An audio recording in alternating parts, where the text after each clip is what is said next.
Číne dnes oslavujú Sviatok stredu jesene alebo aj festival mesačného koláča.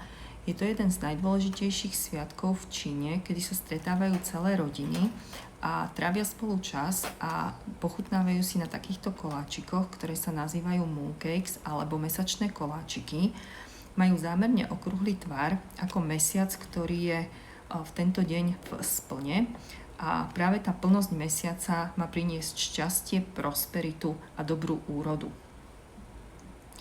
Tradične sú tieto koláčiky plnené plnkou zo semien lotosu alebo sladkých fazúľ, ale existujú už aj mnohé ďalšie príchute, napríklad orieškové alebo rôzne zeleninové, ovocné, môžu byť plnené plnkami z morských plodov, pečeným mäsom alebo čokoládové. Keďže sú tieto koláčiky veľmi síte, tak sa nejedia v celku, ale keď sa stretne rodina, tak si ich nakrája na také malé kúsky a navzájom ich medzi sebou zdieľajú a práve toto zdieľanie má významnú úlohu a má zabezpečiť jednotu rodiny.